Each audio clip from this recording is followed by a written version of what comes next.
Hello दोस्तों, स्वागत है। आज का इस सेशन में मैं लेकर के आया हूँ आपके लिए 15 महत्वपूर्ण क्वेश्चन साइंस के, जो बेस्ड ऑन एनसीईआरटी होंगे, जो लगभग सभी एग्ज़ाम के लिए एक बढ़िया काम करेंगे, जो क्योंकि एनसीईआरटी ही लगभग सभी एग्ज़ाम में पूछी जाती है, यानी कि for all exam 15 most important question होंगे। चलिए बिना देरी के शुरू करते हैं। पहला क्वेश्चन है, निम्नलिखित में से कौन सा उदाहरण न्यूटन की गति के पहले नियम को दर्शाता है? क्या है? जब हम पैदल चलना बंद कर देते हैं तो साइकिल धीमे होना शुरू हो जाती है। गलत, इसका कोई मतलब नहीं है। दूसरा है, तेज़ी से आती हुई क्रिकेट गेंद को पकड़ते समय क्षेत्रक चलती गेंद के साथ धीरे धीरे अपने हाथों को पीछे, ये एक आवेग का उदाहरण है, जो कि न्यूटन की गति के पहले नियम का उदाहरण नहीं है। तीसरा है, जब एक बस अचानक शुरू होती है तो यात्रियों को पीछे की ओर झटका लगता है। जी हाँ, पहला नियम कहता है कि यदि हम विराम अवस्था में हैं तो विराम अवस्था में रहेंगे, और यदि गति की अवस्था में हैं तो गति की अवस्था में रहेंगे, जब तक कि हमारे पास ऊपर कोई बाह्य कार्य नहीं करता है। तो इसका सी आंसर सही हो जाएगा। नेक्स्ट है 27वां, बल का समीकरण है, यानी कि F बराबर होता है ma, यानी कि पहला आंसर इसका सही हो जाएगा, F बराबर ma। नेक्स्ट है 14 किलोग्राम द्रव्यमान और 28 मीटर प्रति सेकंड के वेग से चलने वाला पिंड का संवेग कितना होगा, यानी कि P, जिसको कहते हैं m/v, यानी कि द्रव्यमान गुणा वेग। द्रव्यमान कितना है हमारा 14 किलोग्राम, और वेग कितना है 28 मीटर प्रति सेकंड। तो इसका आंसर हो जाएगा 14 × 112, 11 लगे, 14 दूनी 28 और 11 39, यानी कि बी आंसर इसका सही होगा, 392 किलोग्राम मीटर प्रति सेकंड। नेक्स्ट है, यदि पृथ्वी का वजन, मतलब पृथ्वी पर आपका वजन 38 किलो है, तो बुध पर आपका वजन कितना होगा? तो बुध पर मैं आपको बता दूं, जो पृथ्वी से कितना होता है, बुध पर वजन होता है पृथ्वी का 38%, यानी कि 100 अगर आपका वजन पृथ्वी पर है तो 38 किलो ही वहाँ पर आपका वजन महसूस होगा, यानी भार आपको महसूस होगा। तो इसका सही आंसर हो जाएगा 14.3 निकाल देना, यानी कि 38%, 38 का। ठीक है। नेक्स्ट है, पेंडुलम लयबद्ध दोलक, यानी कि हार्मोनिक ऑक्सीलेटर की तरह काम करता है, अतः इसका प्रयोग किया जाता है। किस में किया जाता है? दादाजी की घड़ी में, कलाई में पहनने वाली घड़ी में, धूप घड़ी में, या रेत घड़ी में। यानी कुल मिला के वो दादाजी वाली घड़ी से हमें डिनोट कर रहा है कि यानी कि वो सरल लोलक का यूज़ उसमें हो रहा है। जो दीवार घड़ी होती है हमारी टांगने वाली, उसमें पेंडुलम लगा होता है। तो इसका सही आंसर होगा दादाजी वाली घड़ी में। नेक्स्ट है हमारा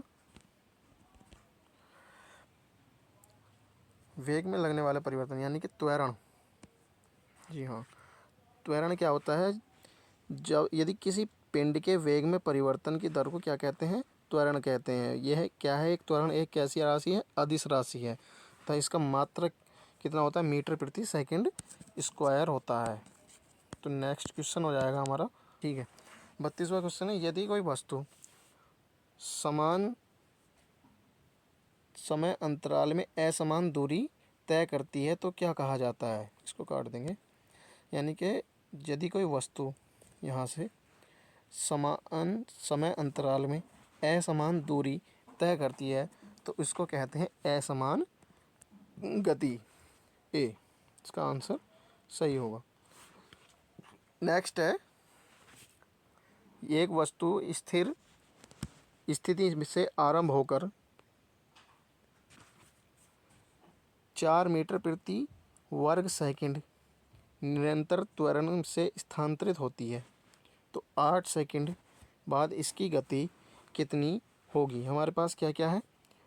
u यानी कि प्रारंभ हो रही है, जीरो हमारा क्या हो जाएगा? 0 यानी कि प्रारंभिक वेग। त्वरण हमारे पास क्या कितना? 4 मीटर प्रति सेकंड स्क्वायर, और समय कितना है हमारे पास? t 8 second. क्या पूछ रहा हो? इसकी यानी कि इतने समय अंतराल के बाद इसकी कितनी गति होगी, यानी कि v हमारा पूछ रहा था। v बराबर u प्लस 80 से निकाल लेंगे जी, 1 7 जी प्लस त्वरण कितना हमारे पास 4, समय कितना है 8, तो v बराबर कितना हो जाएगा 32 मीटर प्रति सेकंड। तो इसका पहला आंसर हो जाएगा हमारा ठीक हो जाएगा। नेक्स्ट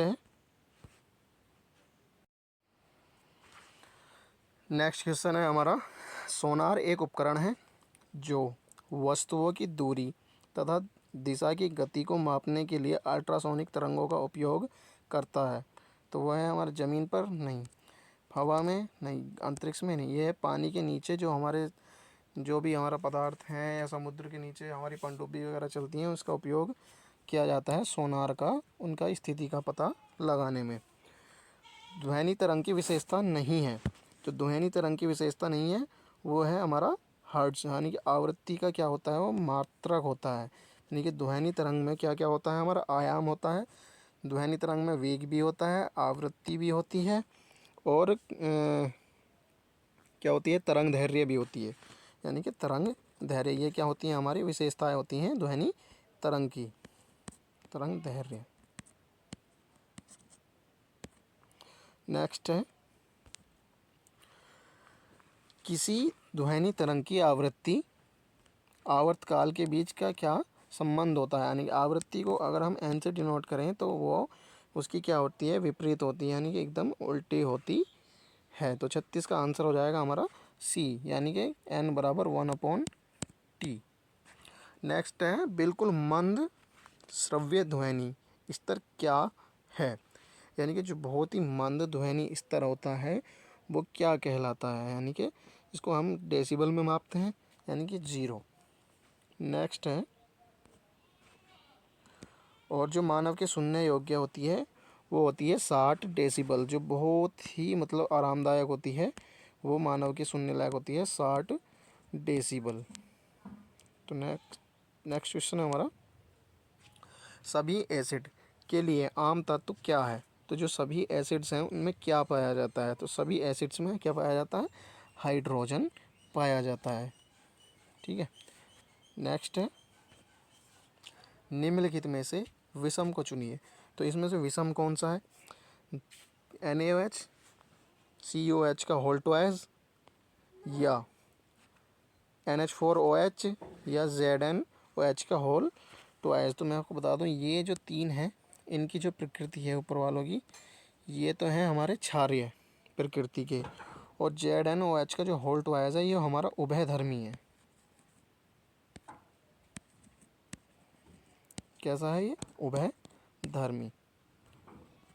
नेक्स्ट है, यदि हम धावन सोडा की थोड़ी मात्रा लेते हैं, ठीक है, और यदि इसमें लगभग 1 ml तनु हाइड्रोक्लोरिक अम्ल मिलाते हैं तो हम क्या देखेंगे।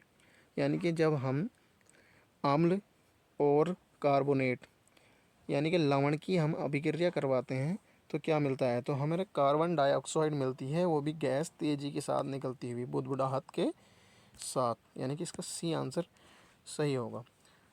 धन्यवाद हमारे सेशन में बने रहने के लिए। यदि वीडियो अगर हमारी पसंद आई हो तो चैनल को लाइक करें, सब्सक्राइब करें और शेयर करें। धन्यवाद।